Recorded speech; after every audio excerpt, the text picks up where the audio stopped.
युधिष्ठिर भगवान कृष्ण को लेकर के और पितामह भीष्म के पास पधारे। पांडवों को देख करके आज पितामह भीष्म रो पड़े। पितामह भीष्म कहते हैं, अरे पांडवों, तुमने बड़ा दुख पाया है, किंतु ये जो श्री कृष्ण है ना, ये जो कुछ करना चाहते हैं होता वही है, दूसरा कुछ हो नहीं पाता। तुम जानते ये कौन है?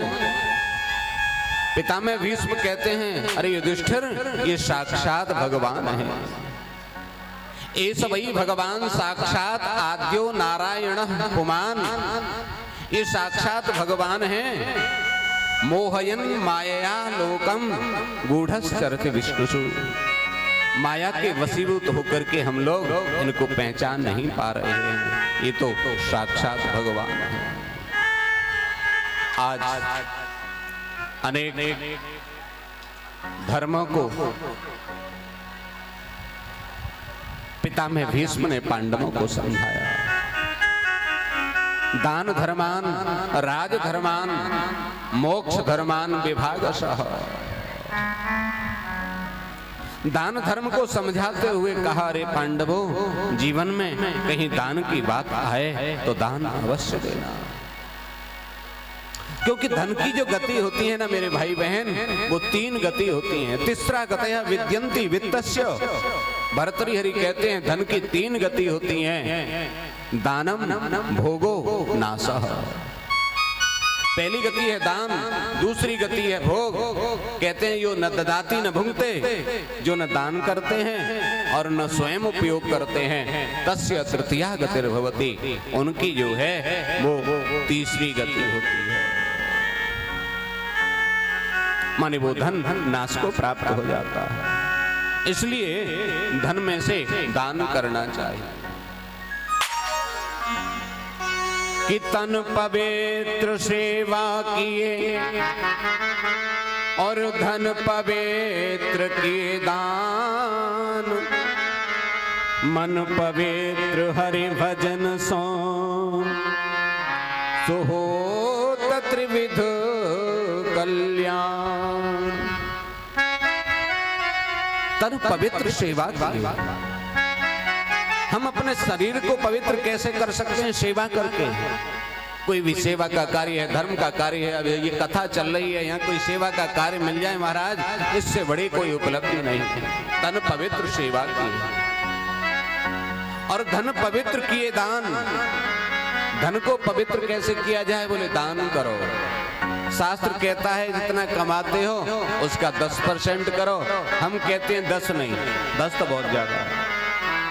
हम तो कहते हैं भैया केवल जितना आप कमाते हो 1% कहीं ना कहीं धर्म में लगाओ।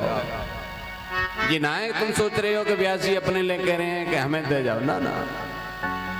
कहीं कन्यादान करो, कहूँ प्याऊ लगवाओ, किसी भूखे को भोजन कराओ, प्यासे को पानी पिलाओ, किसी जरूरतमंद का सहयोग करो। जितना बन सकता है किसी का सहयोग करना चाहिए।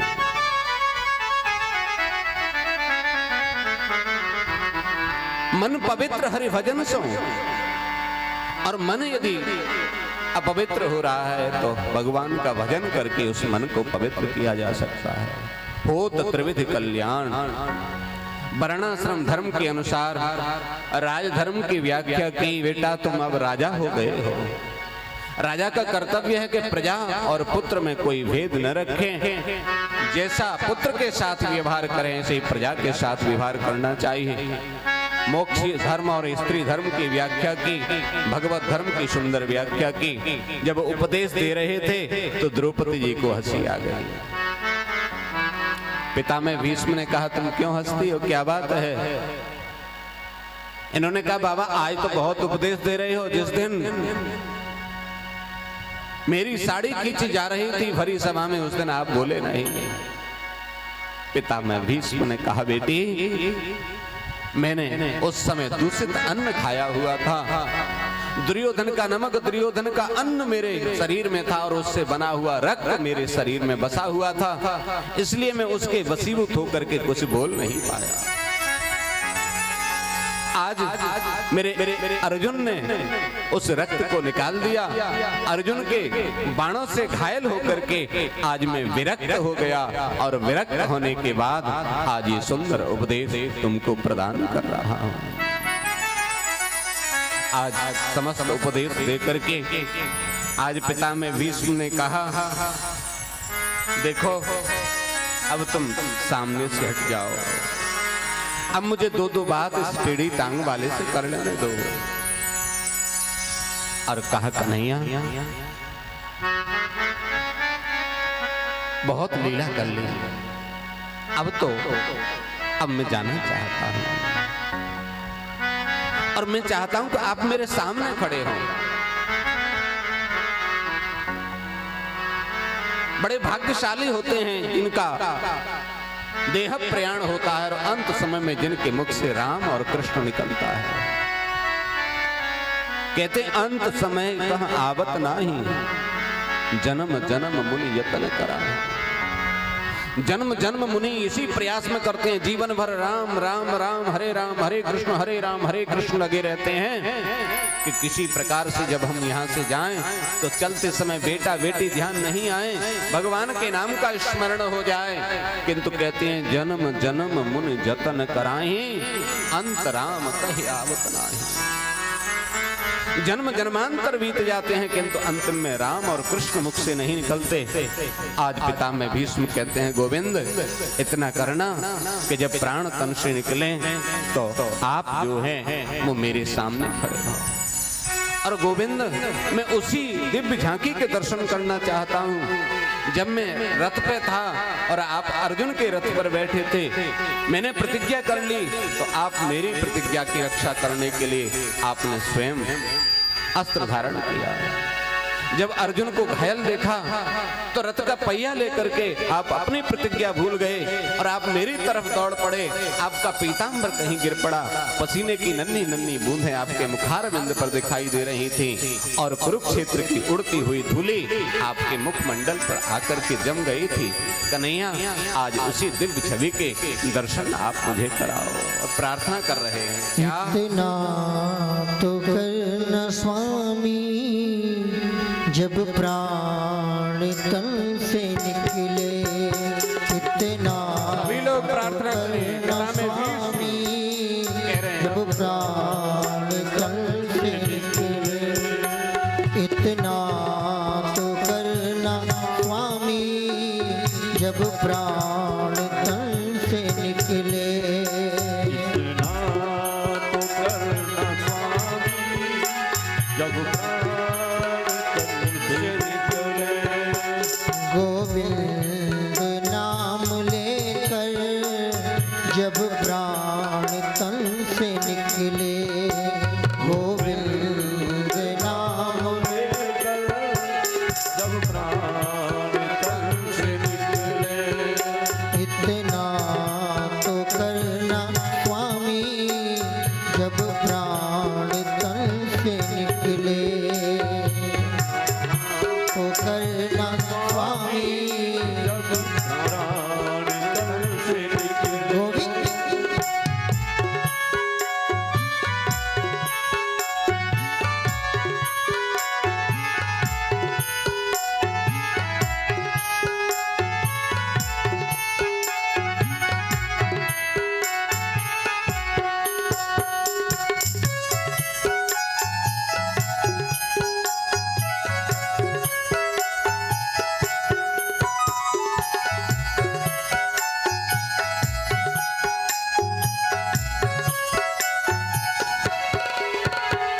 श्री गंगा जी का तट हो, यमुना का बंशीवट हो, श्री गंगा जी का तट हो, गोविंद यमुना का बंशीवट हो, श्री गंगा जी का तट हो, यमुना का बंशीवट हो, श्री गंगा जी का तट हो, प्यारे यमुना का बंशीवट हो, मेरा सांवरा निकट हो, जब प्राण तन से निकले,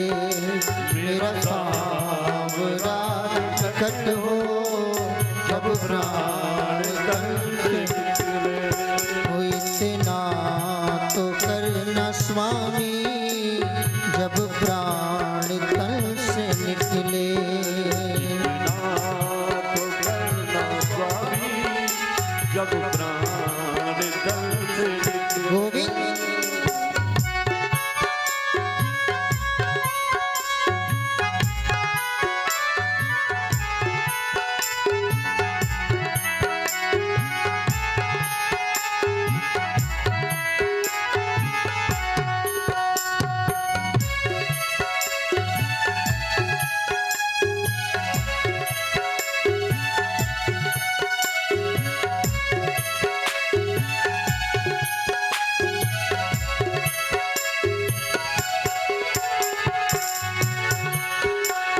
पीतांबरी कसी हो छवि मन में ये बसी हो। पीतांबरी कभी हो गोविंद छवि मन में ये बसी हो। पीतांबरी कसी हो छवि मन में ये बसी हो।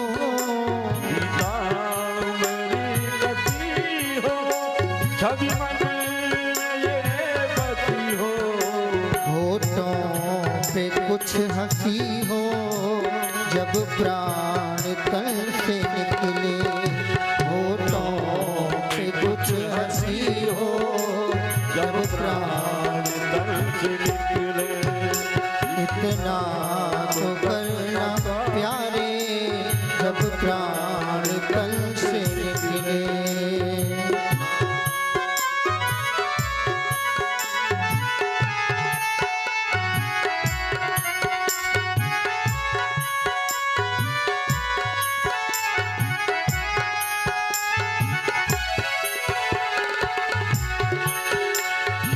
वृंदावन का स्थल हो मेरे मुख में तुलसी दल हो। श्री वृंदावन का स्थल हो मेरे मुख में तुलसी दल हो। हे गोविंद श्री वृंदावन का स्थल हो मेरे मुख में तुलसी दल हो। श्री वृंदावन का स्थल हो मेरे मुख में तुलसी दल हो। विष्णु चरण का जल हो जब प्राण तन से निकले। विष्णु चरण का जल हो जब प्राण तन से निकले।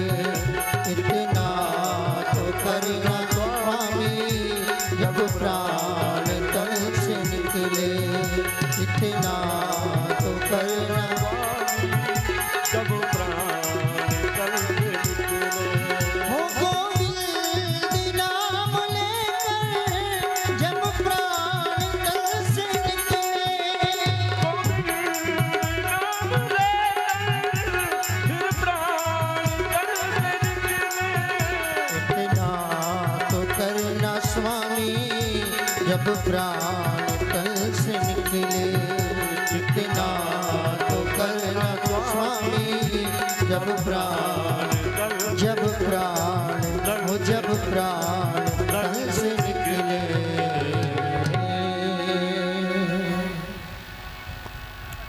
आज पितामह भीष्म को भगवान ने उसी दिव्य झांकी के दर्शन कराए और भगवान की उस मूर्ति को देखते देखते माघ में एकादशी को पितामह भीष्म ने प्रयाण किया। समस्त पांडवों ने विधिवत उनके समस्त संस्कार किए। आज समस्त संस्कारों को संपन्न करा करके और भगवान द्वारिका को पधारे। द्वारिका में आकर के और सबसे पहले प्रविष्टित गृहम पित्रोः परिस्वक्तः स्वमातृभिः भवन्दे शिरसा सप्त देवकी प्रमुखा मुदा। द्वारिका में प्रवेश करके सबसे पहले कहां गए कन्हैया? बोले बवंदे शिरसा सप्त देवकी प्रमुखा मदा, देवकी आदि जो इनकी माताएं थीं उनके चरणों में जाकर के सबसे पहले प्रणाम किया। शास्त्र हमें क्या सिखाता है, इस कथा से हम क्या सीख रहे हैं, क्या सीख सकते हैं? कथा हमें सिखाती है कि जब भी हम कभी बाहर से आए तो सबसे पहले आकर के माता पिता से मिलें, माता पिता को प्रणाम करें, उसके बाद आगे बढ़ें। आजकल एक प्रचलन सा हो गया है कि बाहर से आता है बेटा तो सीधा अपने कमरे में बहू के पास, और वहां से निकल करके बाहर माता पिता के पास बैठने के लिए समय ही नहीं है।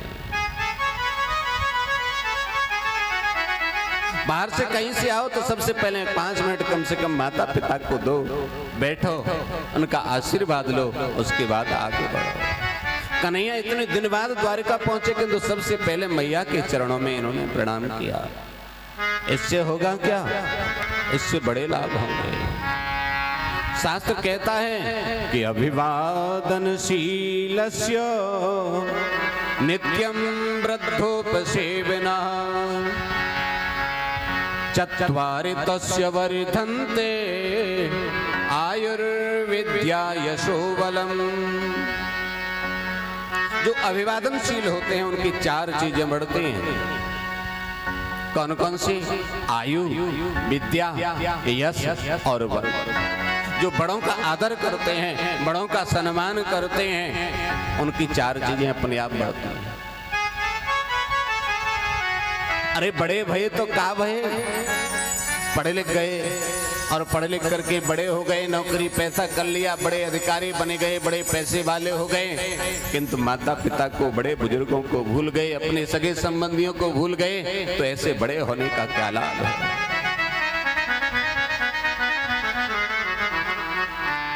बड़े भये तो का भये, जैसे पेड़ खजूर, पंछी को छाया नहीं, फल लागे अति दूर। आजकल विद्या पढ़ करके भी जो विद्या का फल है वो व्यक्ति में कम दिखाई देता है। शास्त्र कहता है कि विद्या ददाति विनयम। विद्या क्या देती है? विद्या विनय प्रदान करती है। माने पढ़ लिख करके बच्चे के अंदर विनम्रता आनी चाहिए, किंतु जैसे ही हाई स्कूल का अंक पत्र आता है, रिजल्ट आता है, ये और सीना इसका ऊपर हो जाता है। जैसे इंटर करता है तो घर वालों को भूलने लगता है, मोबाइल और यार दोस्त इसकी समझ में आने लगते हैं। जैसे ही बीए, बीसीए, बीएड कुछ भी करता है, व्यवसाय कोर्स, और किसी व्यवसाय में लग जाता है, और फिर क्या होता है महाराज, फिर इसका विवाह हो जाता है। विवाह हो जाता है तो डोरी श्रीमती जी के चरणों में बंध जाती है, फिर वो जैसे कहती हैं वैसे ही करने लग जाता है।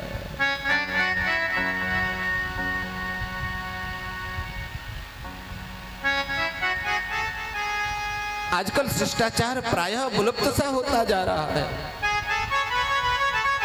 मुझे बड़े दुख के साथ कहना पड़ रहा है कि जो हमारे नए बच्चे हैं, जो पढ़ करके अब तैयार हो रहे हैं, प्रत्येक बच्चा चाहता है कि प्रत्येक अभिभावक चाहता है कि मेरा बच्चा अच्छे स्कूल में पढ़े, अच्छे से पढ़े। मेरे भाई बहन, इसका मैं भी समर्थन करता हूँ। अच्छे स्कूल में अच्छी शिक्षा प्रत्येक व्यक्ति को प्राप्त करनी ही चाहिए। प्रत्येक बच्चा अच्छे स्कूल में पढ़े और अच्छी शिक्षा प्राप्त करे। किंतु धिक्कार है उस ऐसी शिक्षा की जो शिक्षा बच्चे को माता पिता से दूर करती है, जो शिक्षा अपने संस्कारों से दूर करती है, जो शिक्षा भारतीयता से दूर करती है, जो शिक्षा सनातन धर्म से दूर करती है, जो अपने घर के परिवार के वातावरण से दूर करती है।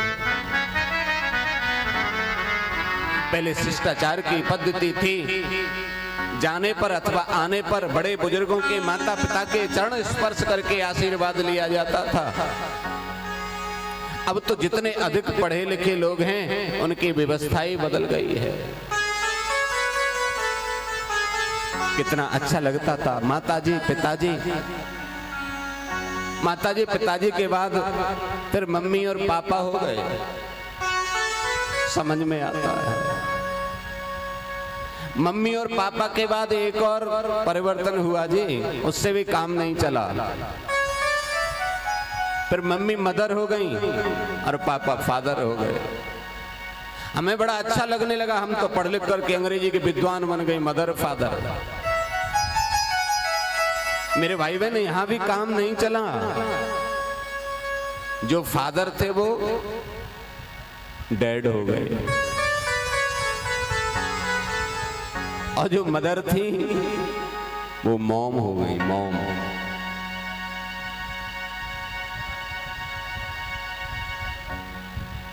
अब डैड का अर्थ हम तो वही समझते हैं सामान्य जो होता है। मदर से मॉम हो गई। चरण स्पर्श करने की पद्धति धीरे धीरे विलुप्त होती जा रही है। मजबूरी में करने भी पड़े तो पैरों तक तो बच्चे पहुंच ही नहीं पाते, घुटने से ही काम चला लेते हैं। उन्हें लगता है ये तो ओल्ड फैशन है, ओल्ड है ये, हम तो अब नए जमाने के बच्चे हैं, ये कहाँ चरण स्पर्श की पद्धति। अब तो दूसरा शिष्टाचार चला है, हाय और हेलो, हाय और बाय। आए मिले तो हाय और चले तो बाय। क्या मतलब है? क्या सीख रहे हैं हम? क्या पढ़ लिख करके हम तैयार हो रहे हैं? नमस्ते, राम राम, प्रणाम, जय श्री कृष्ण, जय श्री राधे, ये शिष्टाचार की पद्धति है।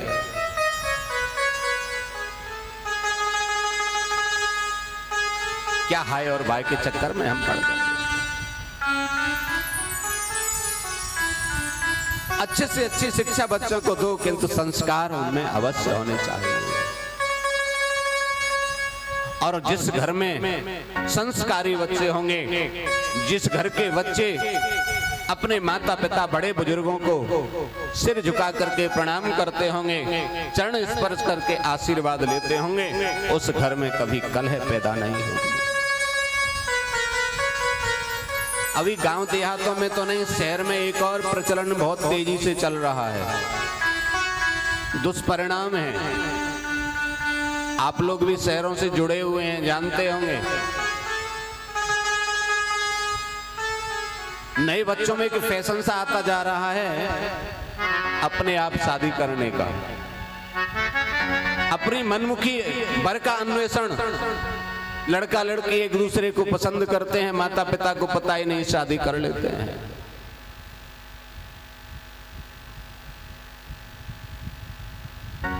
क्या सीख रहे हैं हम? क्या कर लिया? कोर्ट क्या कोर्ट मैरिज? कोर्ट भी इस बात का ध्यान नहीं देता कि जिन माता पिता ने इनको पाल पोस करके बड़ा किया, कम से कम एक बार उनकी सहमति तो हो।